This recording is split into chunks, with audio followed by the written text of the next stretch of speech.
Xo'p, ukaxon, sizga bitta ogohlantirish beraman. Bu fermamizni, alo, eshityapsizmi? Alo. Bu fermamizda o'zini paxanlari bor, o'zini palajenslari bor. Kelib olib o'zingizni prinsipingizni qo'yib, alini achib ishlashga hojat yo'q. Normada yurib, chiroyli kelib olasiz, tushundingmi? Davay. Va nihoyat biz xohlagan moment boshlandi-yu. Shu moment bo'ladi deb o'yladim. Qalpa boshlandi. Qalpa. Mana bu kishi anaqa sudya, uzoqdan turib sudya qilib qo'yadi. Qo'ychi, men bu nomer ko'tarib chiqadi. Mana jang qilmasdan turib qo'yapti, monasi. Ha, qoravoy yomon ekan.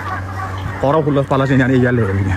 Buni nimaga aynan qishki raspakovka dedim? Turkiya bilan g'oz, bu yerda hamma go'sht mahsuloti, parandalar qishda pul bo'ladi.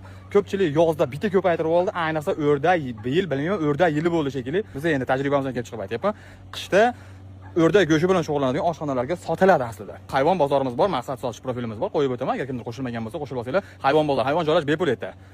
Hayvon bozorimiz o'rdakka to'lib ketdi omma lekin. G'uli, o'rdak, boshqa parranda go'shtlar asosan qishga ketadi. Sotadigan joyim yo'q, qayerga sotaman desiz, endi jichcha baribir ishga tegsa qilinadi bu joyda. Jichcha izlanasizda. Bu ilojisi yo'q. Men olaman demaydi hech kim. Borib iltimoslar qilib, haligi bilan chiroyli hamkorlik qilishga harakat qilib ko'rasiz endi. Yo'q, iloji yo'q. Biz ham hali oladigan joyimiz ma'lum emas.